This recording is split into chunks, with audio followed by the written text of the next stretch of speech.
اشهد ان لا اله الا الله وحده لا شريك له واشهد ان محمدا عبده ورسوله اللهم صل على سيدنا وسندنا وحبيبنا محمد وعلى آل سيدنا وسندنا وحبيبنا محمد وبارک وسلم۔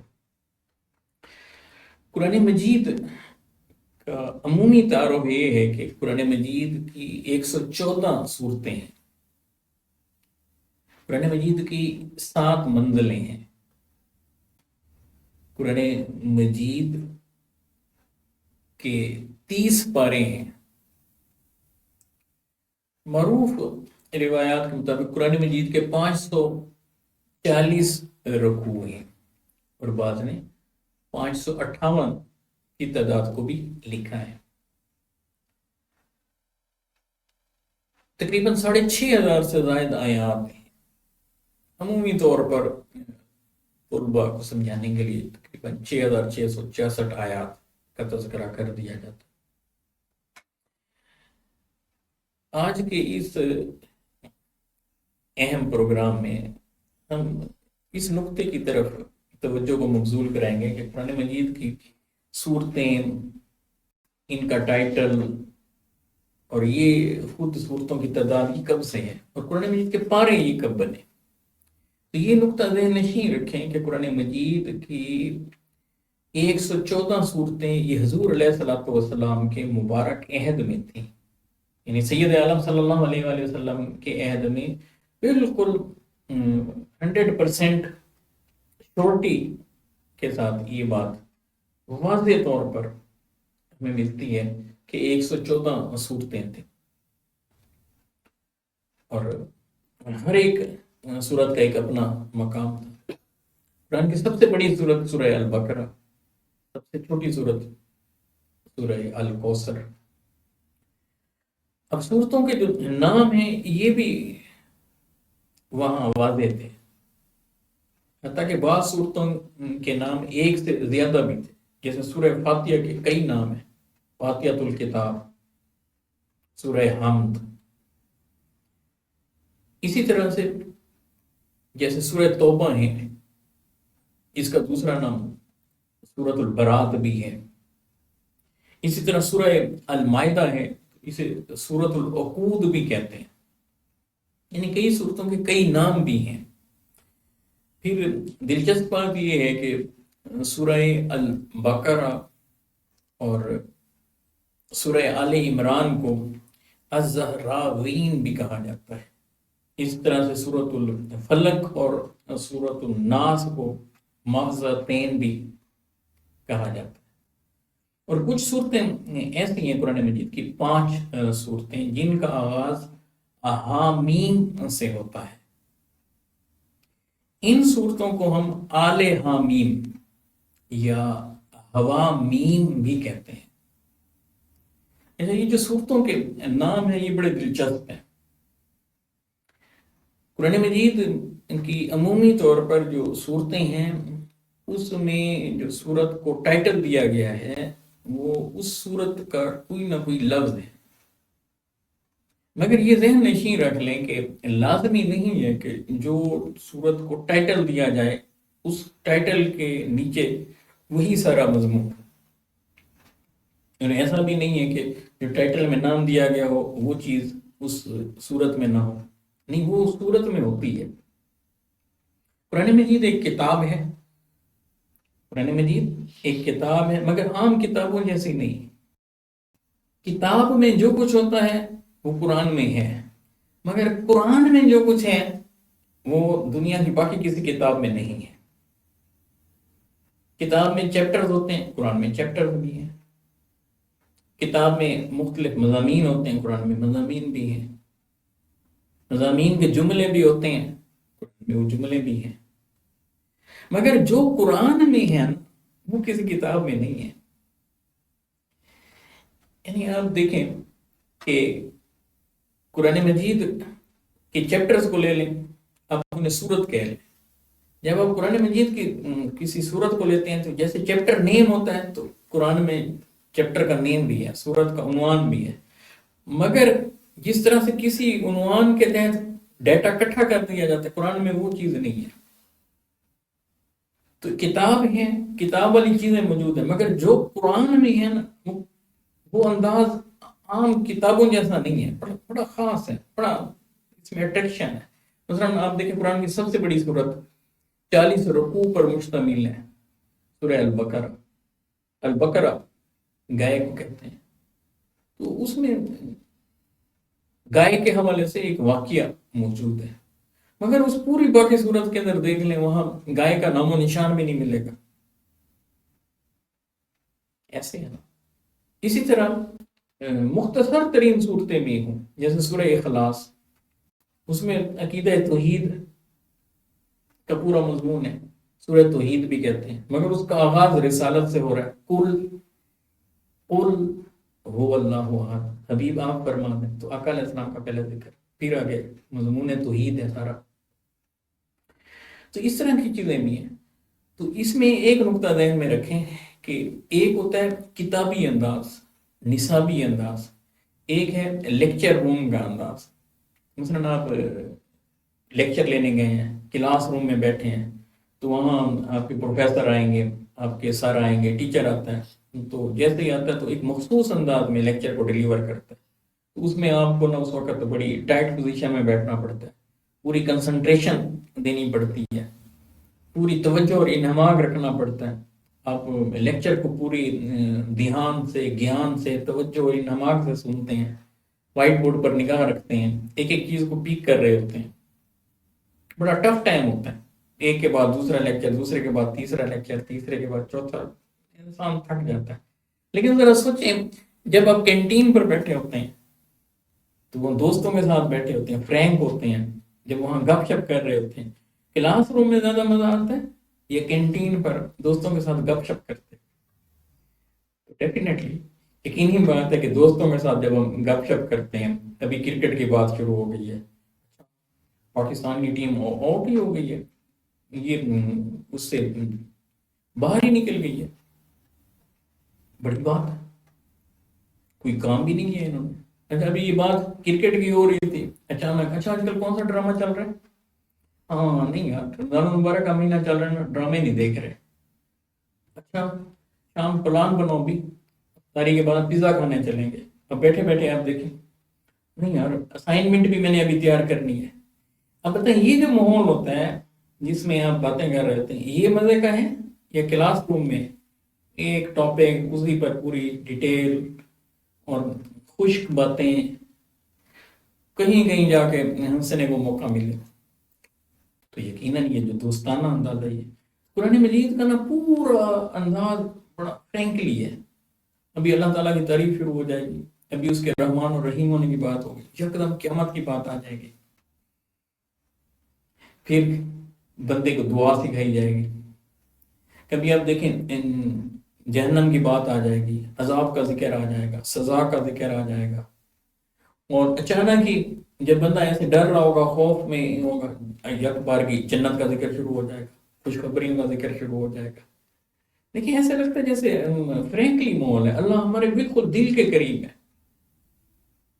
ایسے جیسے بندہ باتیں کر رہا ہوتا ہے، بالکل اس کے اندر ایک خاص توازن کے ساتھ چیزیں چل رہی ہوتی ہیں، اور بالکل بوجھل نہیں ہوتا، بور نہیں ہوتا. مثلا آپ دیکھیں قرآن مجید میں کتنی آیتیں ہیں نماز کے حوالے سے، اگر ایک ہی ٹائٹل پر الصلاۃ میں وہ ساری جمع کر دی جاتی اور بار بار ایک بات کہی جاتی تو آپ دیکھیں انسان کو کیسے لگتا، بور ہو جاتا. مثلا اگر کوئی سر کلاس میں آپ کہیں کہ ایک بچے کا پیپر اچھا نہ ہو، اسے کہیں جی تم تیاری نہیں کرتے، پھر تھوڑی سی بات بڑھائیں، پھر کہیں کہ والدین کے پیسوں ضائع کر رہے ہو، پھر تھوڑا سا اور وقت آگے گزرے، پھر سر کہیں کہ کام نہیں کر سکتے تھے، تھوڑی دیر پھر گزرے، پھر کہیں محنت نہیں کرتے. اب یہ بالکل نا ڈسٹرب ہو جائے گا، بچہ ہرٹ ہوگا، بار بار ایک ہی بات کو رپیٹ کیے جا رہے ہیں. 1 گھنٹے کا لیکچر تھا، اس میں سے سر نے 20-25 منٹ میرے پہ لگا دیے، صرف یہی بات سمجھانے کے لیے تم محنت نہیں کرتے، بس ایک بار کہہ دیا تھا بات ختم. اچھا ایسے ہی اگر بار بار قرآن مجید میں ہوتا، صلاۃ کا ٹائٹل ہوتا، نیچے وہ ساری نماز والی آیتیں کٹی ہوتی، کہا جاتا اقیموا الصلاۃ، نماز قائم کرو، پھر کہا جاتا اقیموا الصلاۃ وآتوا الزکاۃ، پھر کہا جاتا یا ایھا الذین آمنوا اقیموا الصلاۃ وآتوا الزکاۃ، پھر کہا جاتا اقیموا الصلاۃ وآتوا الزکاۃ وارکعوا مع الراکعین، پھر کہا جاتا ان الصلاۃ تنہی عن الفحشاء والمنکر۔ اب ذرا دیکھیں نا، بار بار اگر وہی ایک ہی بات آ رہی ہوتی تو وہ کیف پیدا نہ ہوتا۔ اب ذرا دیکھیں، پہلے ایک بات، پھر دوسری، تیسری، پھر نماز کی بات، پھر فلاں فلاں، مزہ آتا ہے، ایسے بندہ کھنچتا چلا جاتا ہے۔ ایسے اس انداز میں قرآن مجید کے مضامین موجود ہیں۔ لیکن اس کے باوجود بھی قرآن کے جو ٹائٹل ہیں نا، ان میں خاص باتیں ہیں۔ کسی چیز کی سگنیفیکینس کو ہائی لائٹ کرنا ہو تو ان کو ٹائٹل دے دیا گیا۔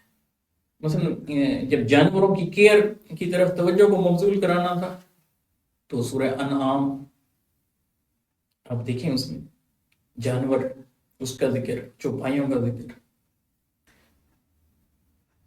اب اس میں سے کسی ایک کو ہائی لائٹ کیا تو آپ دیکھیں البقرہ کہہ کر گائے کا ذکر آ گیا، الفیل، سورۃ الفیل، ہاتھی کا وہاں پر ذکر آ گیا۔ حالانکہ ڈیٹیل میں اور چیز ہے، مگر ان کو اسی طرح سے خواتین کے حقوق کو ہائی لائٹ کرنا مقصود تھا، توجہ کو مبذول کرانا مقصود تھا۔ سورۃ النساء، النساء کا ٹائٹل دے دیا، خواتین۔ اچھا، خواتین میں سے ایک خاتون کا ذکر آیا قرآن میں، سورہ مریم، ان کا نام بھی ساتھ میں، اسی نام کو سورت کا عنوان بھی بنا دیا، ایک ہی خاتون کا نام ہے اور اس کو عنوان بھی بنا دیا۔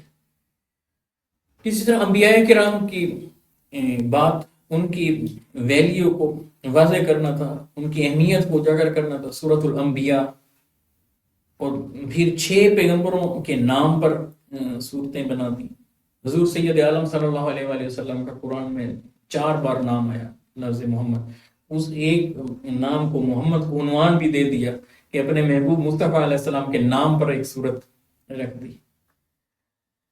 اسی طرح سے آپ دیکھیں کہ قرآن مجید کی جو صورتوں کے عناوین ہیں، عنوان ہیں، وہ ایک خاص میسج دے رہے ہیں۔ اس کے ساتھ ساتھ قرآن مجید کسی نے اسٹڈی کرنا ہے، اس کی تلاوت کے حوالے سے اس پر اہل علم نے بڑا کام کیا۔ مثلا یہ ذہن میں رکھ لیں، قرآن مجید کی صورتیں جو ہیں یہ حضور علیہ الصلوۃ والسلام کے مبارک دور میں تھی۔ بعد میں اس پر جہاں جملہ مکمل ہوتا ہے، کہاں جو ہے نا وقف کرنا ہے، کہاں رکنا ہے، کہاں آیت نے ختم ہونا ہے، اس پر کام کیا گیا۔ اس لیے آیات پر اختلاف اس لیے، بعض اہل علم نے کہا کہ بسم اللہ جو ہر صورت کے آغاز میں ہے سوائے سورہ توبہ کے، یہ بھی قرآن کا حصہ ہے۔ بعض نے کہا یہ برکت کے لیے ہے، یہاں سے ایک اختلاف پیدا ہوا۔ اسی طرح سے ہم دیکھتے ہیں کہ قرآن مجید کے رکوع یہ بعد میں بنائے گئے، قرآن مجید کے پارے جو ہیں یہ بھی بعد میں ترتیب دیے گئے۔ پاروں کے بارے میں یہ ذہن نشین رکھ لیں کہ اس کے بارے میں صحیح معلومات نہیں ہے ہمارے پاس۔ کتاب البرہان لے لیں، کتاب الاتقان لے لیں یا دیگر کتب میں، وہاں یہ ہمیں اندازہ ہوتا ہے کہ بعض لوگوں نے کہا کہ سیدنا عثمان رضی اللہ تعالیٰ عنہ نے جو شروع میں مصحف بنوائے تھے وہ تقریباً 30 تھے، تو ایسا ایسا وہ مصحف جو ہیں وہ پھر پاروں کی شکل میں، لیکن اس کے حوالے سے کوئی مستند ہمارے پاس دلیل نہیں ہے۔ لیکن یہ بعض اہل علم نے اس سے آگے چل کر بات کی، انہوں نے کہا کہ ایکچوئل میں یہ ایجوکیشنل پوائنٹ آف ویو سے یہ تقسیم ہوئی کہ شروع میں جب بچوں کو حفظ کرایا جاتا تھا یا مدارس میں پڑھایا جاتا تھا تو اساتذہ نے اس کو 30 حصوں میں تقسیم کر دیا۔ اس لیے آپ دیکھیں گے کہ جو سپارہ جہاں ختم ہو رہا ہوتا ہے وہاں بعض دفعہ مضمون بھی پورا نہیں ہوتا، یا نیا جو آگے اگلا سپارہ شروع ہو رہا ہوتا ہے اس کا پہلا اگر آپ لفظ دیکھیں تو وہاں بھی پتہ نہیں چلتا کہ مضمون یہاں سے کوئی نیا شروع ہو رہا ہے۔ تو وہ انہوں نے اندازوں سے اس کو 30 حصوں میں تقسیم کیا، وہ ایسا ایسا معروف ہو گئے۔ اور بعض کا خیال یہ بھی ہے کہ یہ اس لیے بھی ہوئے کہ 30 دن میں ختم کرنے کی بات کی گئی تو انسان جو ہے نا ڈیلی اس کا ایک حصہ پڑھ سکے۔ پارا یا سپارہ حصے کو کہتے ہیں۔ بہرکیف زیادہ یہی لگتا ہے کہ بچوں کے لیے، ان کی تعلیم کے لیے ان کو 30 حصوں میں تقسیم کیا گیا تھا۔ اسی طور پر یہ جو ہمارے یہاں رکوع ہیں، ان کے حوالے سے جو معلومات ہمیں ملتی ہیں تو یہ ہے کہ جس وقت قرآن مجید کو لکھوایا جا رہا تھا تو جو کاتبین ہیں انہوں نے ہر 5 ایتوں کے بعد نشان لگائے، اسے اخماس کہتے ہیں، اور 10 ایتوں کے بعد انہیں اشار کہتے ہیں۔ تو جب 5 ایتیں ختم ہوتی تو خماس، یا پھر پہلے خماس لکھتے پھر بعد میں اس پر خیر ڈال دی جاتی، پھر اگر 10 ایتیں ہوتی تو پھر اس پر اشر یا عین ڈال دی جاتی۔ ایک روایت کے مطابق سیدنا عبداللہ بن مسعود رضی اللہ تعالیٰ عنہ یہ جو اشعار ڈالتے تھے یہ عین اوپر لگائی جاتی تھی 10 ایتوں کے بعد، اسے پسند نہیں کرتے تھے۔ اس روایت سے یہ تو پتہ چلتا ہے کہ یہ کام صحابہ کرام رضوان اللہ تعالیٰ علیہم اجمعین کے دور میں ہی یہ شروع ہوا تھا۔ یہ ایک پہلو ہے کہ 10 ایتوں کے بعد یہ ایسا ہوتا ہے۔ بعض کے نزدیک یہ ہے کہ جب قرآن مجید کو نماز تراویح میں ادا کیا جاتا تھا رمضان المبارک میں تو 20 رکعتیں تھیں، کیونکہ زیادہ روایتوں میں قرآن مجید کی نماز تراویح میں جو تلاوت ہے وہ 20 رکعتوں کے حوالے سے۔ تو انہوں نے کہا کہ جب امام ایک رکعت کے بعد جتنی تلاوت کرتا تو رکوع میں جاتا تو اس حصے کو رکوع کہا جانے لگا۔ تو بعض کے نزدیک جو ہے یہ اشر جو ہے یہ اس کی عین کے حوالے سے، بعض نے کہا رکوع کا اینڈ پر سے عین بطور علامت لے لیا گیا، اسے لیا گیا، تو جتنا تلاوت کر کے رکوع میں جاتا تھا اس حصے کو رکوع کہا جانے لگا۔ تو ہر رکعت میں ایک رکوع ہوا تو 20 تراویح تھی اور 27ویں کو اس کا ختم ہوا تو رکوع 540 بن گئے۔ بعد نے کہا کہ جو یہ کاتب ہوتے تھے انہوں نے کیا کیا کہ جو بڑے رکوع تھے ان کو انہوں نے تقسیم کر دیا، اس طرح سے 558 کے قریب رکوع ہو گئے۔ تو یہ قریب یہ لگتا ہے کہ تھوڑے حصے پر یہ علامتیں لگائی جاتی رہیں۔ اب اس کا معاملہ یہ ہوتا ہے کہ یہ عین کو بطور علامت لکھا ہوا ہوتا ہے، اور عین کے اوپر جو لکھا ہوا ہوتا ہے اس پر ہم دیکھتے ہیں کہ سورت کا رکوع چل رہا ہوتا ہے، سورت کے مطابق یہ رکوع نمبر ہوتا ہے، اور نیچے سپارے کے مطابق رکوع نمبر چل رہا ہوتا ہے، اور سینٹر میں اس رکوع میں موجود آیات کی تعداد ہوتی ہے۔ اور دنیا کی کسی کتاب کے اندر ایسا نہیں ہے کہ اس کا کوئی پیج اٹھائیں اور وہ پیج بولتا ہو، اپنے بارے میں ڈیٹیل دیتا ہو، سوائے قرآن مجید کے۔ اب دیکھیں قرآن مجید کا کوئی پیج لیں، اس پر آپ دائیں طرف سے دیکھیں گے بلائی سطح پر اس پر پارہ نمبر لکھا ہوا ہوگا، اس کا نام لکھا ہوا ہوگا، پارے کا نمبر ہوگا، بائیں طرف سورت کا نام اور نمبر لکھا ہوا ہوگا، سینٹر میں پیج کا نمبر ہوگا، جتنی آیتیں ہوں گی ہر آیت کے دائرے میں اس کا نمبر لکھا ہوا ہوگا، ایک طرف رکوع لکھا ہوا ہوگا، اس پر سورت کے مطابق کون سا رکوع نمبر ہے وہ، سپارے کے مطابق کون سا ہے وہ، اس سورت میں موجود رکوع کی اس صورت میں موجود آیات کی تعداد وہ اس میں مینشن ہوگی۔ اگر قرآن مجید کے 14 سجدے ہیں معروف روایات کے مطابق، کوئی سجدہ ہوگا تو سائڈ پر سجدہ لکھا ہوگا، اور نیچے دیکھیں گے تو اس پر منزل کا نمبر لکھا ہوا ہے۔ قرآن کی 7 منزلیں ہیں، انہیں یاد کرنے کے لیے فمی بے شوق کہا جاتا ہے۔ یعنی پہلی منزل سورہ فاتحہ سے شروع ہو رہی ہے، پھر دوسری سورہ مائدہ سے شروع ہو رہی ہے، پھر سورہ یونس سے شروع ہو رہی ہے، پھر سورہ بنی اسرائیل سے شروع ہو رہی ہے، اسی طرح سورہ شورا اس سے شروع ہو رہی ہے، وصف اس سے شروع ہو رہی ہے، تو سورہ قاف سے آخری شروع ہو رہی ہے۔ تو ہر لفظ سے ایک سورت کا آغاز ہمیں ملتا ہے، تو پہلی سورت سے دوسری تک یہ پتہ چلتا ہے کہ یہ ایک منزل ہے۔ تو اس طرح سے 7 قرآن مجید کی منزل ہے۔ اگر کوئی شخص قرآن مجید کو مہینے میں ختم کرنا چاہتا ہے تو اس کے لیے ایک پارہ اگر وہ پڑھ لے تو اس کے لیے 30 پارے کافی ہیں۔ اگر کوئی اس سے زیادہ جلدی کرنا چاہتا ہے تو پھر وہ 7 دنوں میں کر سکتا ہے، ڈیلی ایک منزل کی تلاوت کر لے۔ اور اگر کوئی سمجھ کر ٹرانسلیشن کے ساتھ سکون سے تھوڑا حصہ اس کا کرنا چاہتا ہے تو رکوع کر بھی اس کی تلاوت کر سکتا ہے۔ یعنی قرآن مجید کا ایک عمومی اگر جائزہ لیں تو ہمیں یہ چیزیں نظر آتی ہیں۔ السلام علیکم ورحمۃ اللہ وبرکاتہ۔